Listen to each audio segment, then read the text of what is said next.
You and all other school parent groups about the country, and you must stand united on this and stamp out this frightful assassin of our youth. You can do it by bringing about compulsory education on the subject of narcotics in general, the dread marijuana in particular. That is the purpose of this meeting, ladies and gentlemen, to lay the foundation for a nationwide campaign by you to demand by law such compulsory education. Because it is only through enlightenment that this scourge can be wiped out. Out of the traffic in these drugs, a lawlessness that we can scarcely estimate has grown and is now flourishing. It exists in almost every city and hamlet in the country.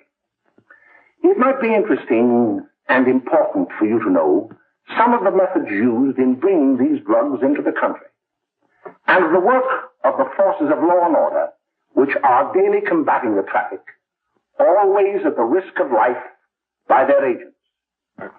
This ceaseless fight against the drug traffic is directed by the Department of Narcotics, Washington.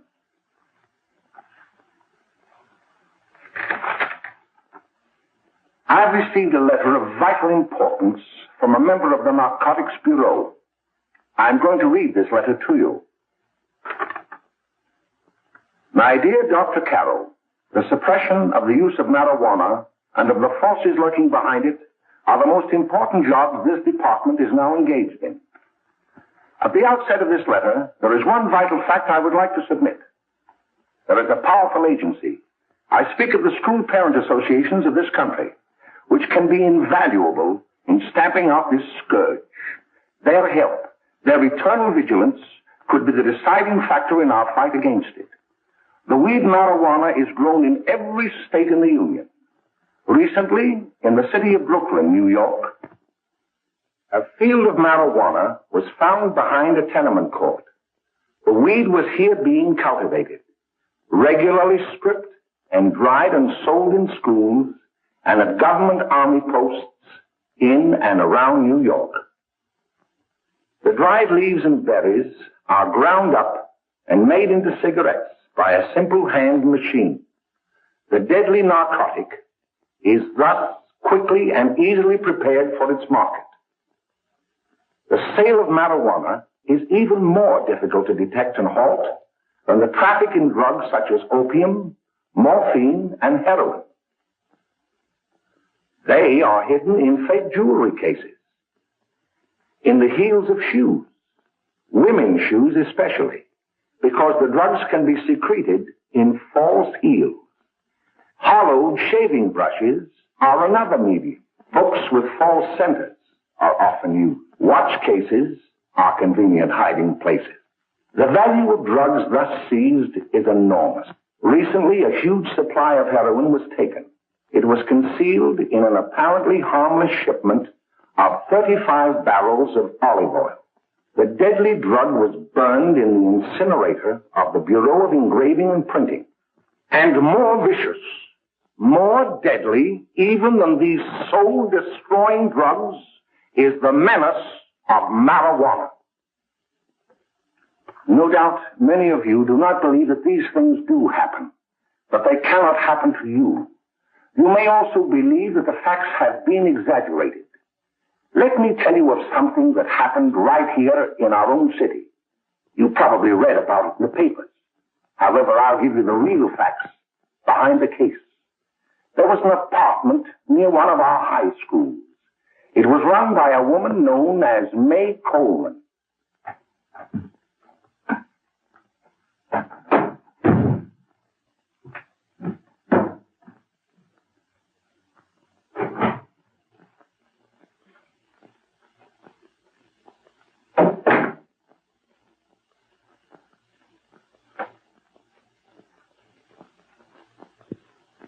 Hey, come on, May, get up. What time is it? Time to get up and give this place a going over. Looks like the Marines had landed. Oh, that bunch last night was high enough to take over the Marines and the Navy. You better get on the job. Some of the kids may be up this afternoon. Oh, Jack, we can get along without dragging those young kids up here. Oh, why don't you button up your lip? You're always squawking about something. You got more static than the radio.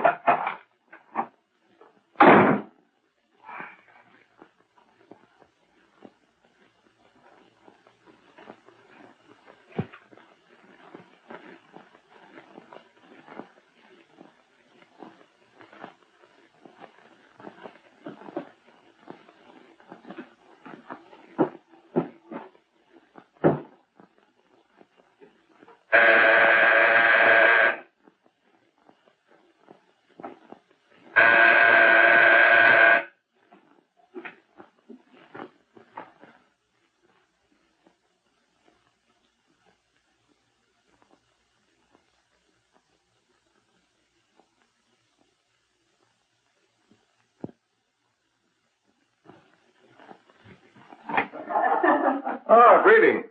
Well, hello, fella. How are you? Fine, how are you? Come here. Come here. Glad to see you. Is the Meade? Should be right in. Just sit down and make yourself comfortable. Hey, what kind of a joint is this, Eddie? Oh, it's all right, Gwen. See, they probably had a party last night. Oh. A couple of your customers, May. Yeah? Well, they're old enough to know what they're doing. Not like those young kids you bring up here. All right, all right. Listen, I'm going to blow. Where are you going? I got to make some deliveries, and I'll probably drop by Joe's place and bring back a couple of the kids. Oh, I wish you'd lay off those kids. Oh, why don't you get over that mother complex?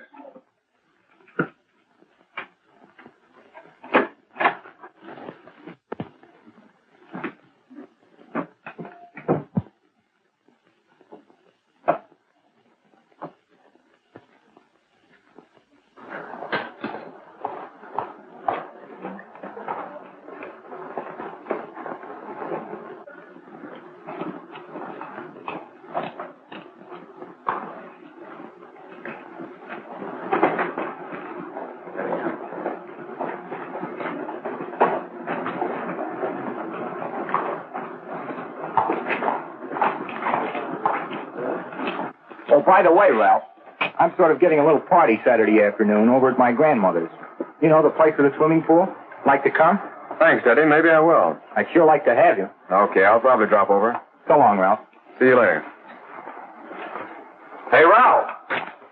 Hi, kid. Fine, Jack, and you? Oh, great. Where you heading? Oh. Hey, how do you like that?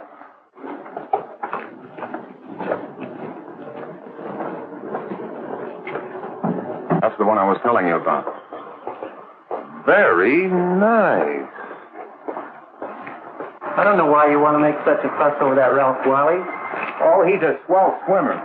He made the freshman team that year he went to college. Yeah, and that lets him out. My dad knows his family. None of them are any good. Father and mother just got a divorce from Paris. Yeah? You know, Ralph runs around pretty much on his own. He's been in a couple of jams. Well, I only kind of say hello to him. I don't go around with him. Well, you better not. He's a little too old for it. That's what my dad said. Hello, Mary. How are you, Bill? How are you, Ralph? Oh, hello, Ralph.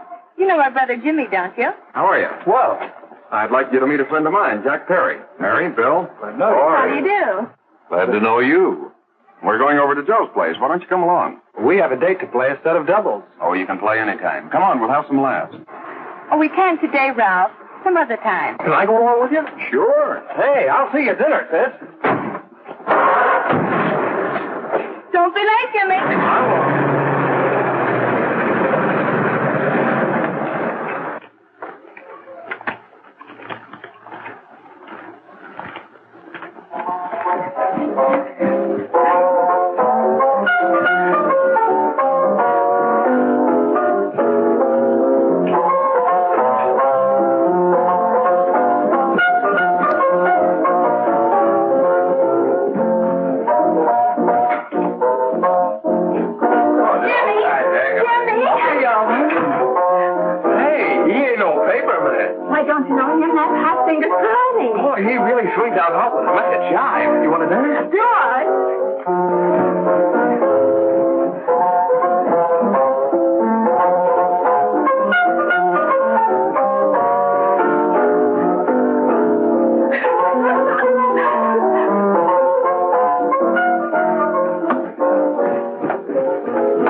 be up at the apartment a little later.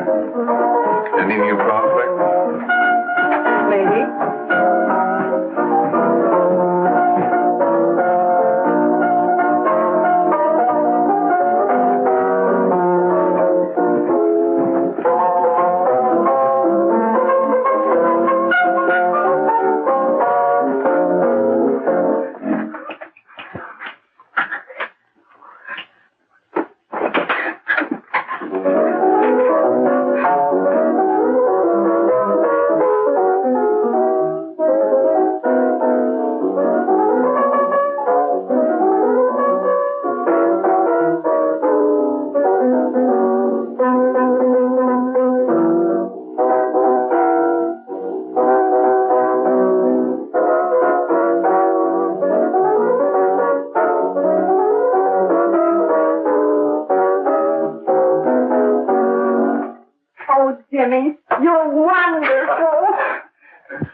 You just finding that out?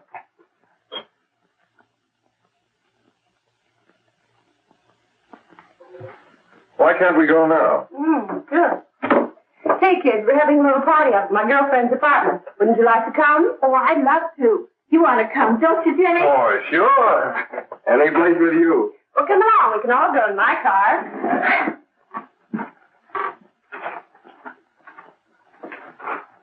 See you later, Joe. Down.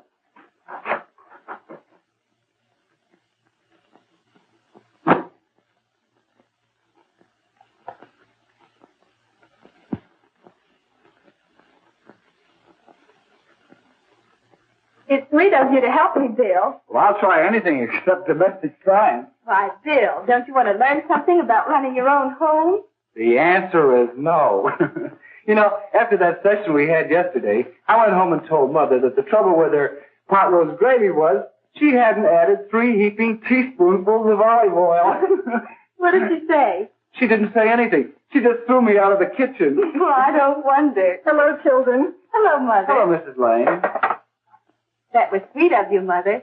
Gosh, hot chocolate. Thanks, Mrs. Lane. I know you can't study on empty stomachs.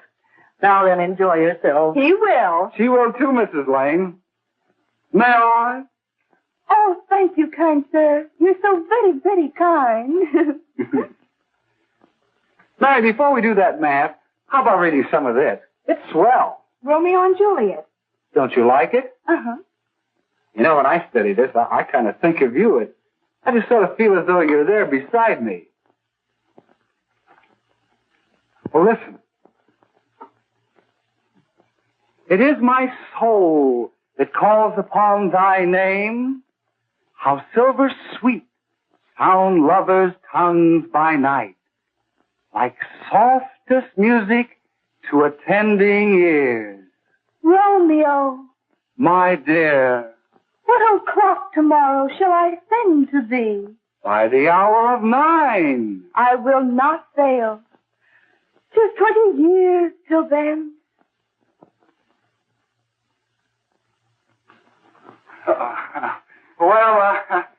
I'll see you tonight, Mary. Bye, Mrs. Lane. Goodbye. Goodbye, Bill. So long. Gotcha. Oh, Bill. I guess I'm all right. Well, bye. Bye. Hey, Daddy! Oh, Julie. Hey. Hey, Dad, you got anything for me? Well, there should be. Don't bother your father every night. Have you? There you are. What made you so late, Bill? I was getting worried. Well, I had to study, Ma. He was not. I saw him out walking with his girl. Bill's got a girl. Got a girl. Ma, make him cut it out. Junior, Well, Bill has got a girl. quiet. And put that candy away till after dinner. Henry, you shouldn't have given it to him. Well, he has got a girlfriend, and her name is Mary. Yeah, I'll shut you up. Bill, Junior, put that carrying on. Junior. Oh, that's a little one. They're all right there, young. Mary's little Ann. Mary's little Ann. I didn't mean to Bill honest, I didn't. Oh, well, what I'm burned up about is it just didn't say Bill had a swell girl. Gee, it must be love. She'd have to be swell for you to like her. Uh-huh. Sounds like you want something. Come on, what is it? Well, it's my model airplane. It won't work. Gosh, Phil, you could fix it. You can fix anything. Okay, I'll fix it. Dad, read me 26, will you? Go ahead. Here we are. You see? Oh, hello, Jimmy. Mary told me to wait and tell her she had to go home. Her mother wanted her to go to the dressmaker with her. Oh, thanks, Jimmy. Must be getting grown up. I see Mary let you have the car. Yeah. Can I take you any place? Well, I wasn't going any place in particular. Well, then, how about driving over to the show place with me? I'll buy you a soda. I never drink that stuff. Well, gee, I'll buy you something else. Okay, you're on the hook for one root beer. Well.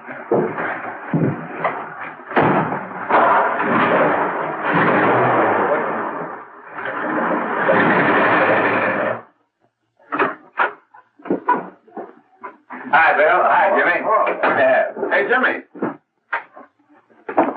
Hello, Jimmy. Hello, Bill. Come on, slide in. Hello, Blanche. Hello, Ralph. How are you? Hello, Ralph. How have you been, Ralph? Hello, John. 2 sodas. No, I need 1 soda and 1 root beer. How's Meg? Oh, she's fine. We're going up to her apartment a little later. Couldn't Bill come along? Mm-hmm. Well, don't Come on along. Bill, you'll get a kick out of it. Thanks just the same. Oh, come on, Bill.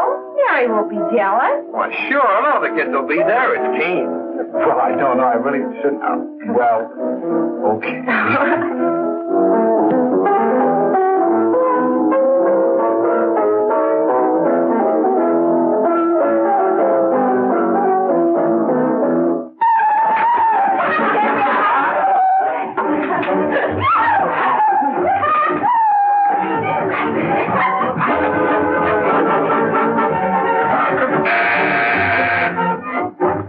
Hiya, kid. Hello, Jack. What do you say? Yeah, come on in.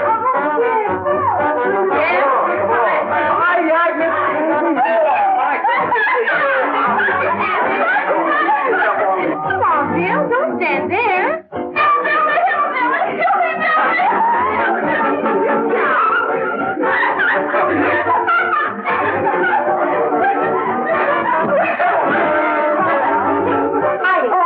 Meg, this is Bill Harper. He's okay. Hello. Well, if you say so, it's all right with me. I'll be back in a minute. Hiya, kids. How you doing?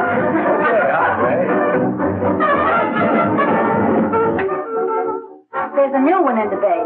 Yeah, Bill Harper. He's all right. Blanche's got herself quite a yen for her. Not bad. I didn't think she had that much taste. She knows what she's doing. She's got Ralph nuts about her, and now she's got her hooked up for this new kid. Say, we haven't many more smoke. You better run over and get some. Why couldn't you find that out when I was here this morning? Now I've got my car in the shop. Well, what of it? That kid out there, Jimmy. He's got a car. He'll take you. Come on, get going. Hurry up.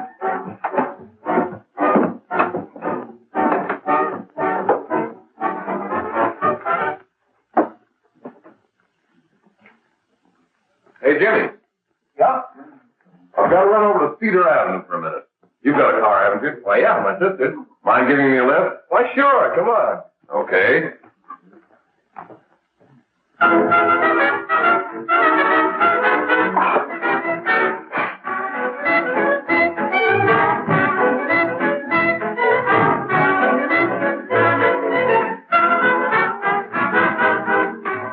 No, thank you.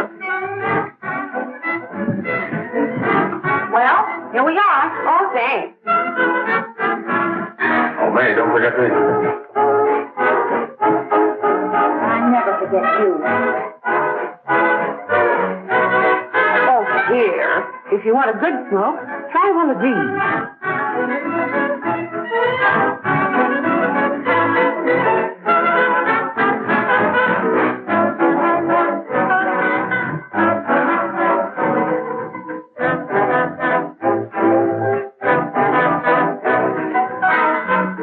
You were a flirt. Of course, if you're afraid.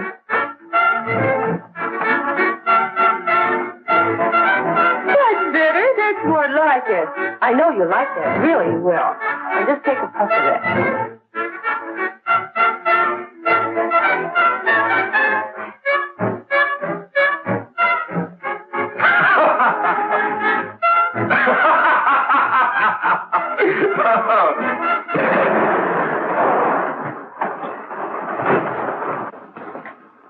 Just be a minute, kid. Hey, Jack, give me a cigarette before you go, will you?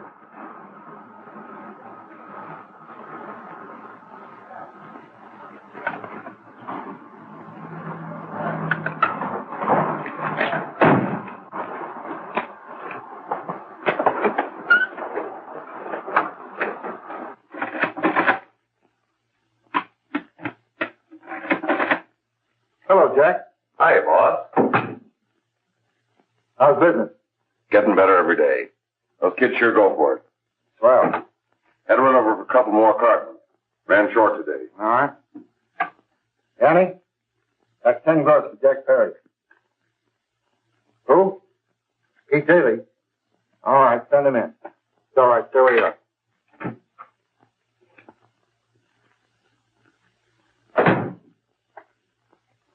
I want to talk to you. All right, go ahead. Jack's okay. What's the beef? Listen, you never heard no beef when I had to sell that rotten gin. You're after the dough, aren't you? Yeah, but I don't need dough that bad. Taking two-bit pieces from kids. There are millions of two-bit pieces just begging to be taken. Don't be a dope. I'm just dope enough to draw the line selling hop to kids. All right, Pete. You know what my policy has always been. If the boys are not satisfied, I'm always glad to have them retire. Retire permanently. So long.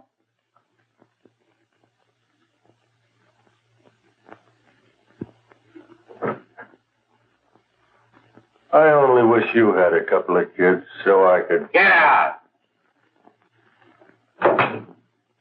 All right, Jack, pick up your stuff from Danny. I'll be ready by now. Okay, well.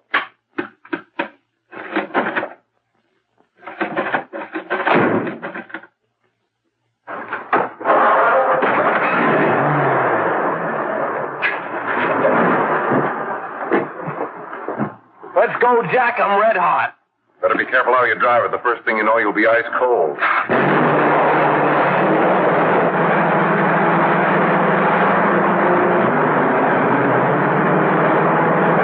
Take it easy, kid.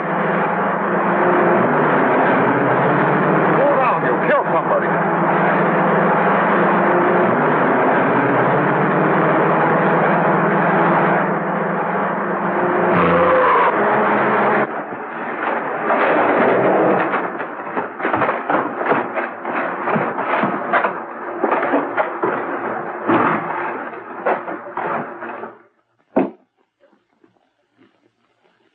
Mary, you're not eating your breakfast again. Bill Hartford hasn't been around lately. Anything wrong between you two? Why should there be anything wrong? There shouldn't be, I'm sure. And whatever it is isn't serious, I know. I'm sorry, Mother, for snapping at you like that. Don't worry about it, dear. Why don't you speak frankly to Bill?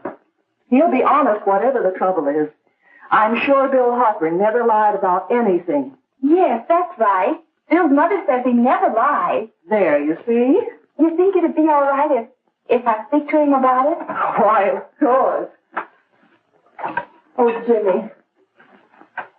Well, Sit down, darling, and I'll have your breakfast for you in a moment.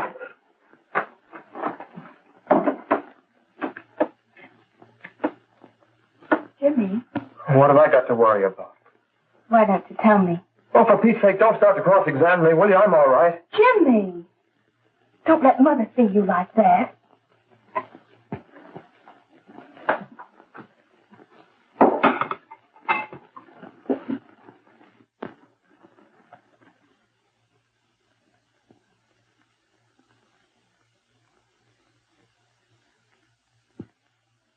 There is no doubt that there is an organized gang distributing the narcotic to students, not only in my school, but all over the city. You government men have got to find some way to put an end to it. Of course, I agree with you, Dr. Carroll. But do you realize that marijuana is not like other forms of dope? You see, it grows wild in almost every state in the Union. Therefore, there is practically no interstate commerce in the drug. As a result, the government's hands are tied. And frankly, the only sure cure is a widespread campaign in education. Oh, it's all right to talk about education, Mr. Wyatt. But we educators can't do anything until the public is sufficiently aroused.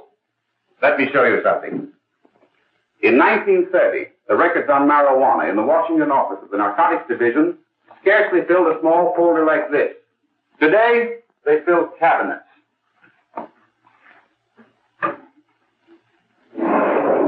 All these devoted to marijuana records.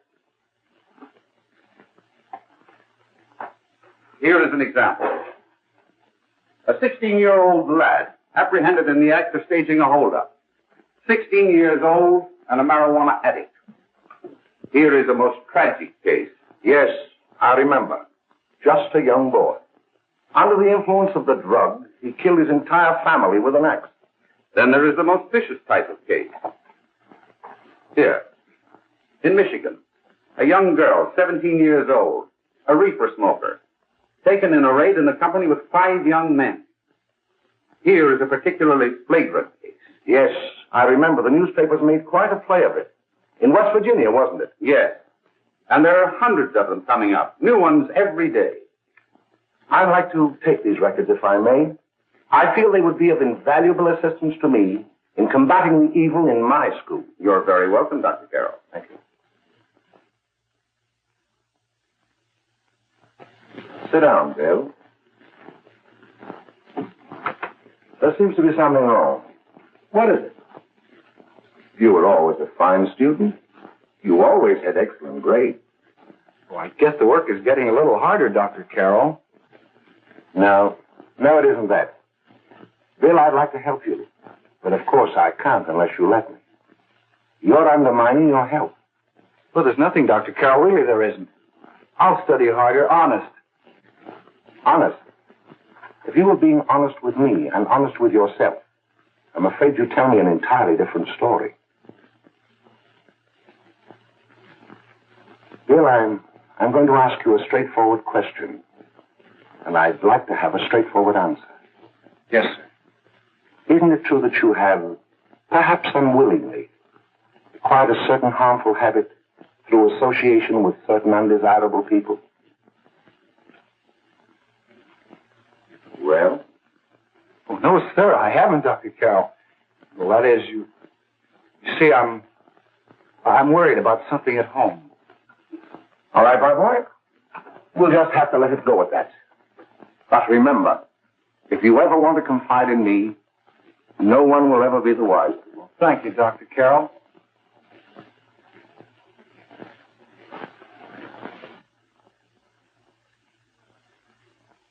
Hello, Mary.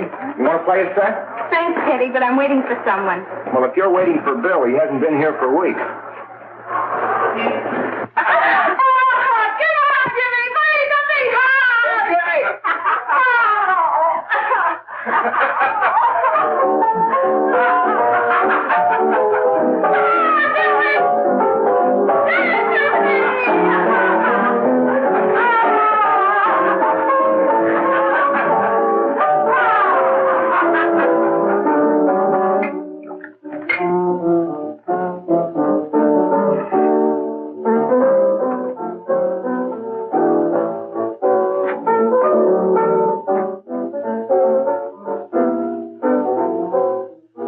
Take that new kid long to catch on. Don't take any of them long.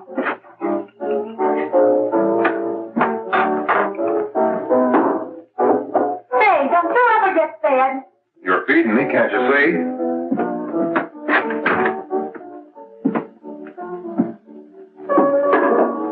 Give me that with a fork, will you? Get it yourself.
Morning, Miss Whitten, the police department.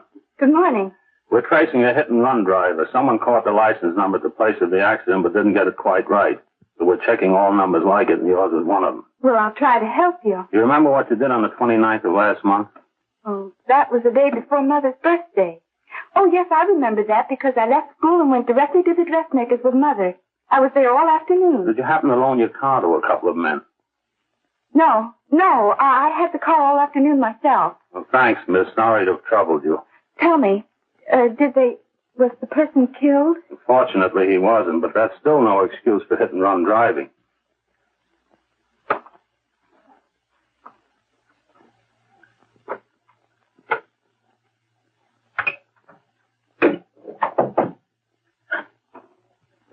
Has Jimmy Lane been here today? He was in. He went over to May's place. You know where that is. Well, he was going to wait for me here, so he didn't give me May's address. Are you sure Jimmy didn't leave any message for me? Mary? No, he didn't. But I guess you're okay. I'll write it down for you.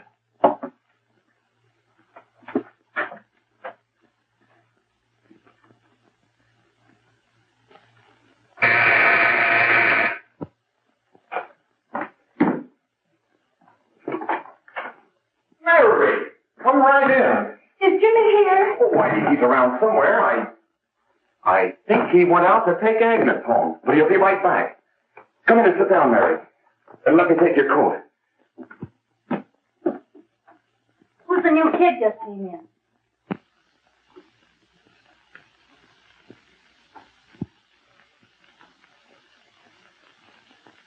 Oh, it's that gal that Ralph's gone overboard for. Funny, we've never been able to get her up here before.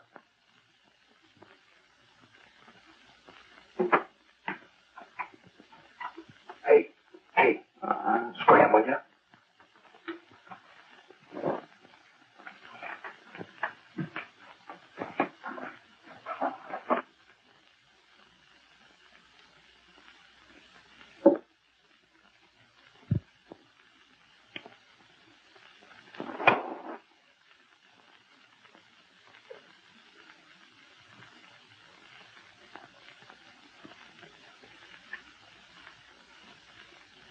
Smoke, Mary?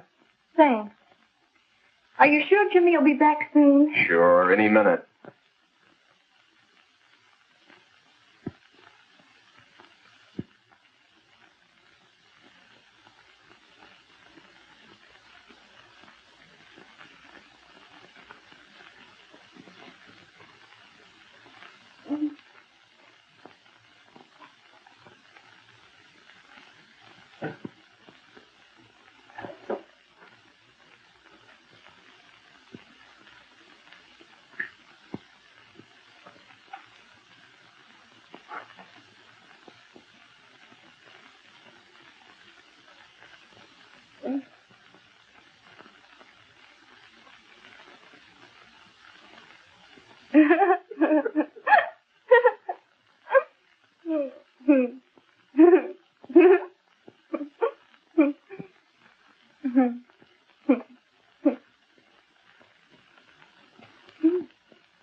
Hey, what's the matter? Orphan?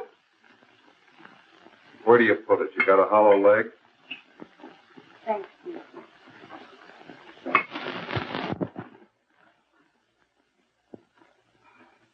do you feel, Mary? Oh, Mary, give me a... No. Mary. No. Please help me. Oh, Mary. No. Leave me alone. Leave me alone. Go away. Mary, Go away.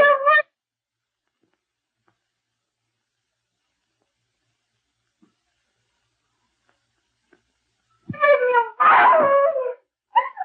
leave me alone. Everything's okay. Leave me alone.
Jack, is she all right?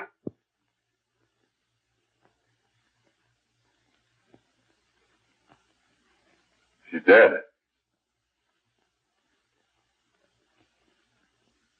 May, get me some water. Now listen, you two. I want you to get out of here. Get out of here and forget you're ever in here today. I'll handle this. Now get going.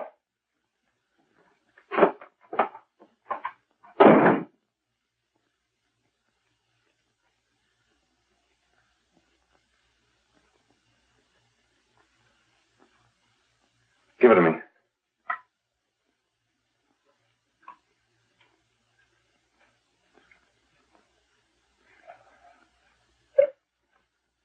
Here.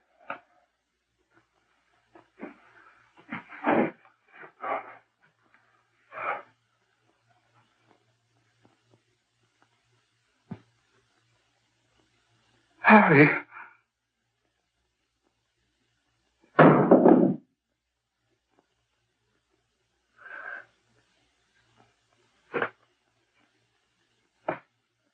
Mary. Mary. What happened? You killed her.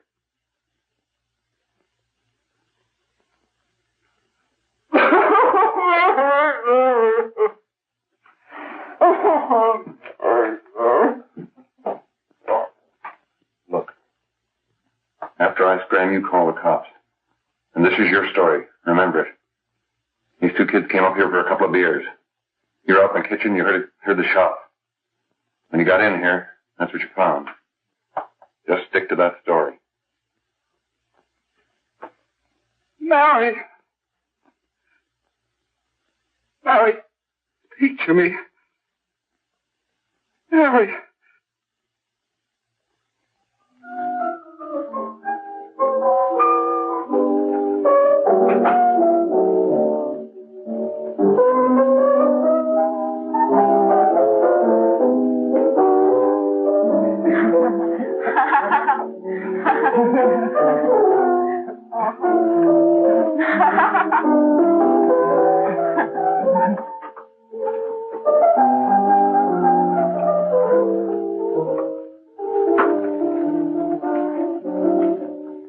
Hello, Jack. I was just talking to a friend of mine. A cop. Sergeant on the homicide squad. The guy you hit that day died. Died? You didn't... No. I didn't crack. I'm not going to. Nobody will ever know you were driving that car. Well, thanks, Jack. Just as long as you keep your mouth shut that you were ever up in May's apartment. Why, sure, Jack, sure. Okay.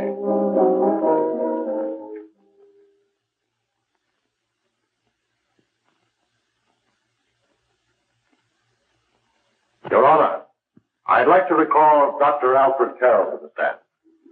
Call Dr. Alfred Carroll to the stand.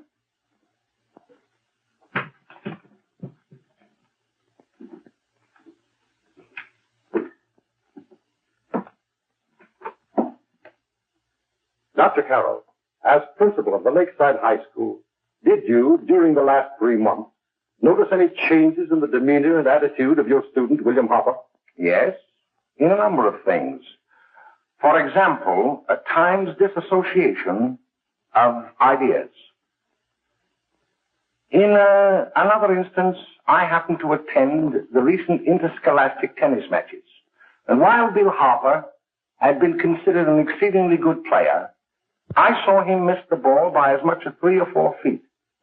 This, I understand, could be attributed to the use of marijuana. It causes errors in time and space. Objection, Your Honor. The witness has been qualified to express opinions upon the effect of narcotics. Sustained. Dr. Carroll has been called merely as a character witness. Well, then, although you didn't know to your own knowledge that the defendant was using marijuana, did you notice any changes that would lead you to believe, as an educator, that he was under some severe mental strain, which might possibly have been induced by some drug? Yes, I recall distinctly a few weeks ago. It was during a class of English literature. There was a serious discussion of Shakespeare's Romeo and Juliet, when he suddenly burst into an uncontrollable fit of hysterical laughter. Oh, by the way, Dr. Carroll, 6 months ago, what would have been your opinion regarding the character of my client? He was a fine, upstanding American boy, a good scholar, a good athlete, and representative of the caliber of young men we are proud to graduate from our school.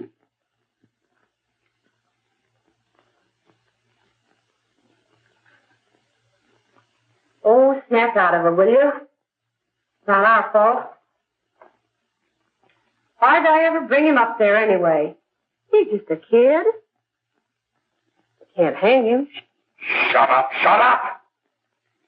Why don't you let yourself go? Talk.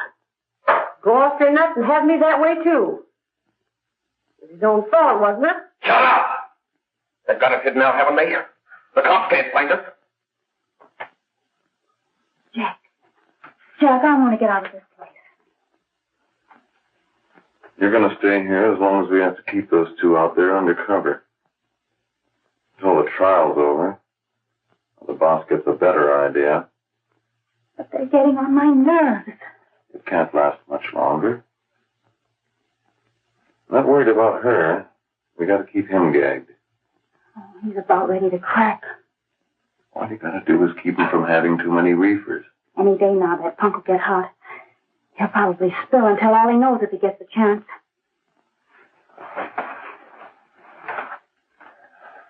I don't think he'll get it. I'll see you later. Where are you going? I'm going to see the boss.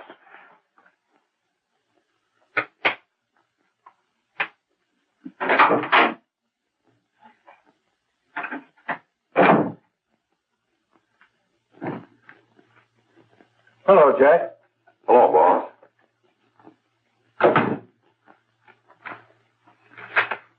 What are we going to do about that Wiley guy? Still jittery, huh? I don't know what the punk's going to do. Keep feeding him those hot sticks.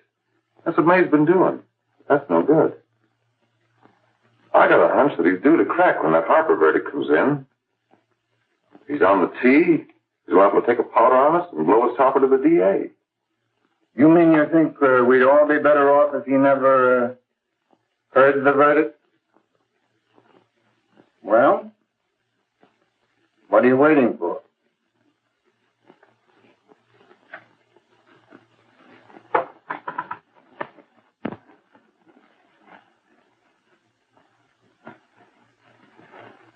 You, ladies and gentlemen of the jury, have a duty to perform. A duty to yourselves and to our community. Mary Lane is dead. The evidence you've heard at this trial could not have failed to convince you of the guilt of the defendant. By his own admission, he pressed the trigger of the weapon that sent lovely and innocent Mary Lane to a tragic and untimely death.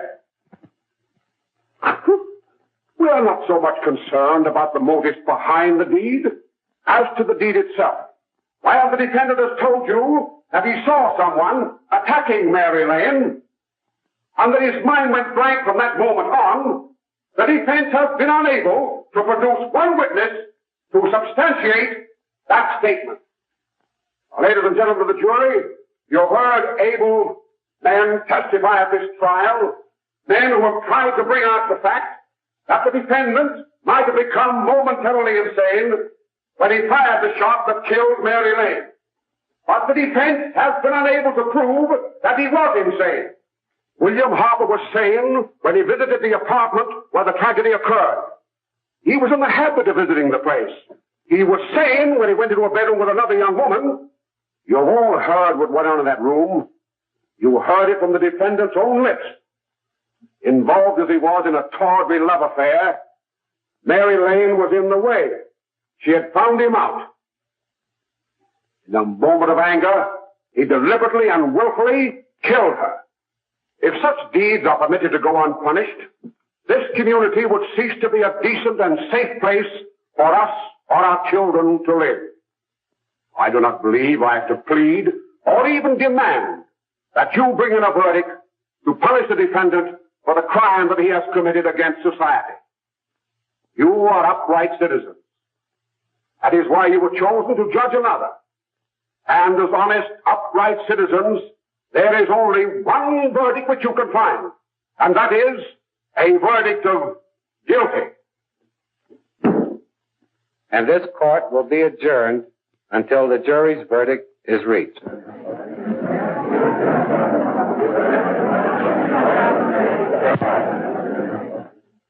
I suppose you all feel the same about this case.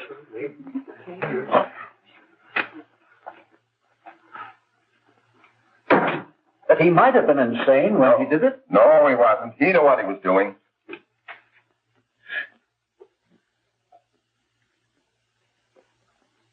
But supposing he was insane? You can never make me believe it, nor anybody else. We'll take a first vote.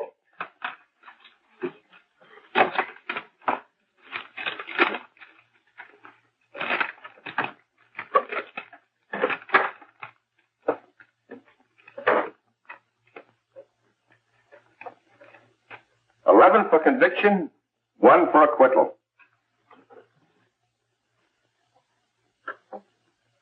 But there's a reasonable doubt about the boy's sanity. We can't. No doubt about the fact that he murdered her. He admitted it himself. That wasn't the first time he was there.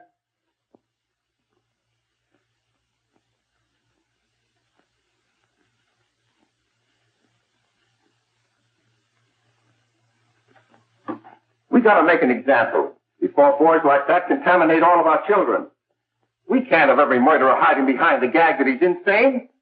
Sure, they see red before they kill somebody. But whose fault is it?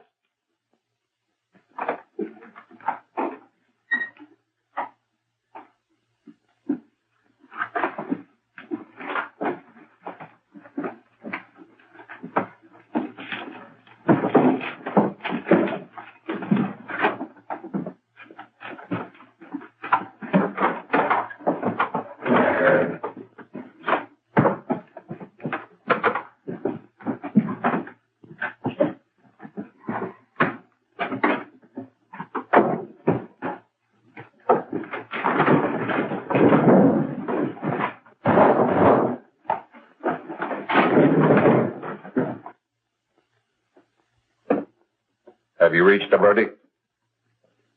We have. The defendant will rise. What is your verdict? We find the defendant guilty, as charged.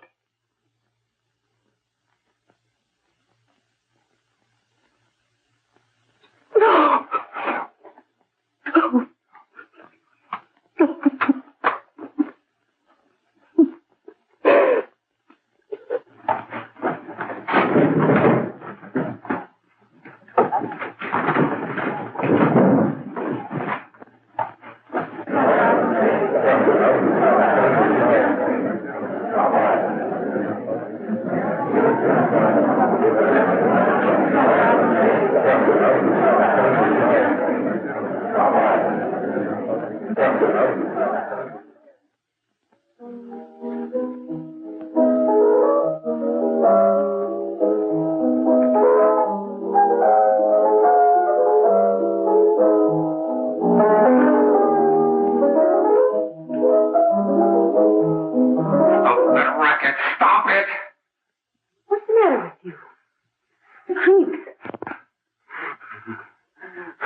What do you want?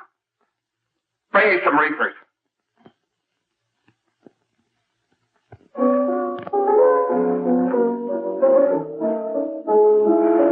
They're going to hang him. Blanche, they're going to hang him.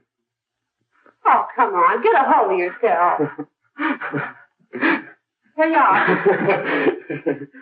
Now, quit that crazy laughing. Where's Jack? I want to get out of here. They'll pick you up and hang you if you don't pipe down.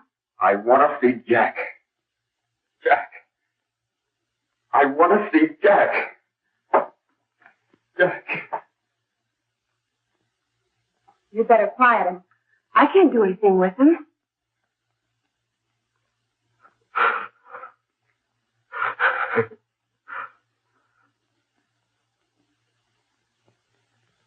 I've got to see Jack. We can't let that kid hang.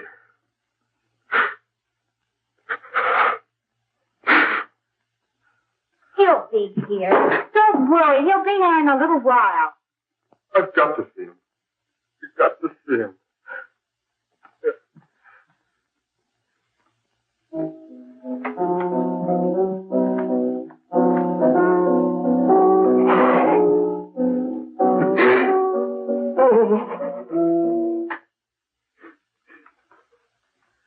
Come on, darling. Everything will be over soon.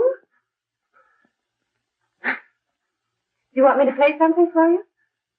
Yeah, that's it. Play something. All right. Come on.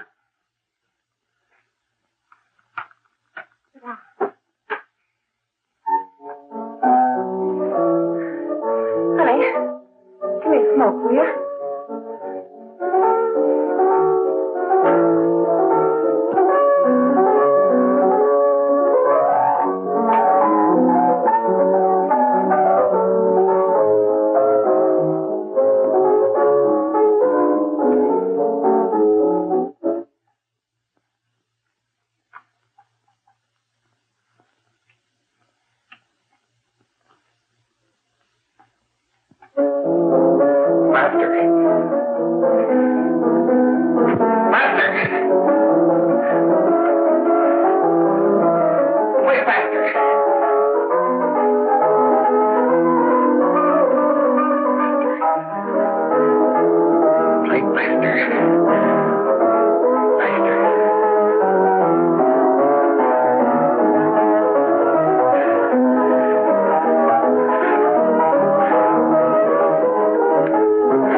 I know what you want. You want to kill me. You're crazy. Take it easy, kid. I just want to talk to you.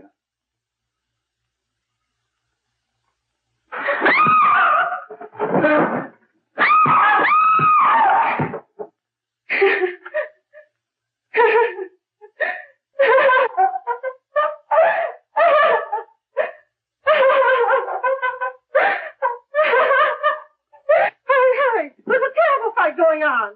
Yes, yes. Apartment 32.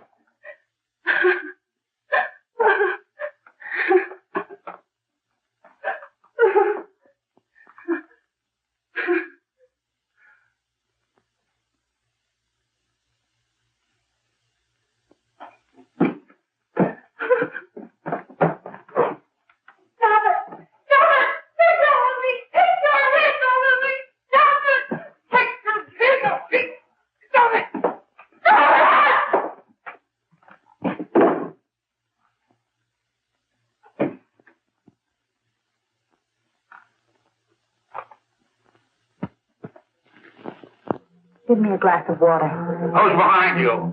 No, no, no. You'll hang if you don't talk. No. Who hired you and Jack? Hurry. Are you ready to tell what you know? Yes.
If we can gain some measure of leniency for my client, she is prepared to enter a plea of guilty and, in addition, turn state's evidence in the case of William Harper. I regret that this court is not prepared to bargain with justice. I'll tell anyway. I was there. I saw it. I know who killed Mary. And I'll tell you who killed Mary Lane. It wasn't Bill. It was Jack. Jack Perry. He shot Mary and then he put the gun in Bill's hand. We were all at the apartment one afternoon, and Mary came in looking for her brother. Bill and I, we'd been in another room. And Bill came in, he caught Ralph with Mary, and they started to fight. But it was Jack who had the gun. He was going to hit Bill over the head with it to make him stop. And then the gun went off. I saw it. I can see it now. It was horrible. And before he knew it, Mary was dead. But you see, Judge, Bill didn't know he hadn't killed Mary. He was so doped up, they made him think he had. Ralph wanted to tell you, too. Oh, if they'd only let him. But this is the truth, Judge. I'm telling you the truth. After Jack saw the where he was dead, he put the gun in Bill's hand. It was Jack's fault. And it was my fault, too. I got all of them to come up to the apartment. I'm just as much to blame. I am.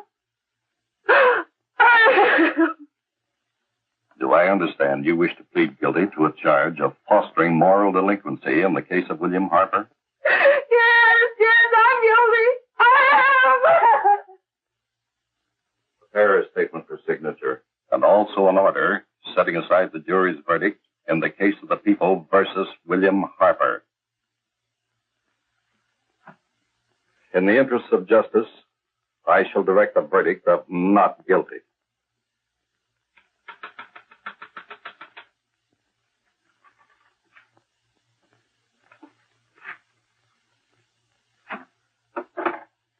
Sign here, please.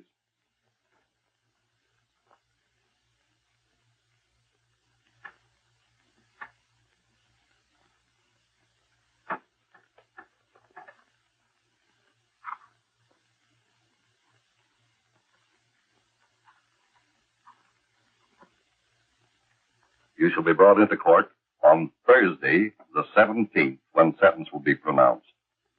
Meanwhile, you will be held as a material witness in the case of the people versus Ralph Wiley.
We've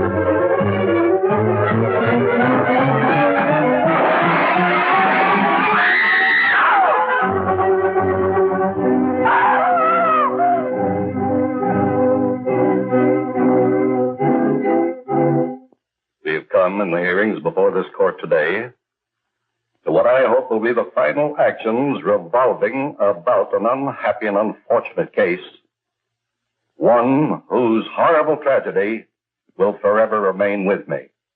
I am happy to have been enabled, before it was too late, to order the verdict of the jury in the case of the people versus William Harper to be set aside. But, young man, although this court is convinced that to declare you guilty would have been a gross miscarriage of justice, we cannot condone your acts. And we can express only the hope that your experiences may not alone keep you, but thousands of others from the vicious pitfalls of marijuana.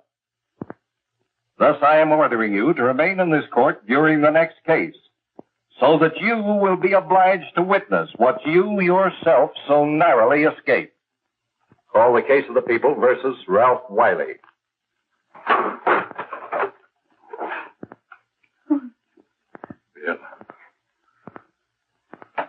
Bill.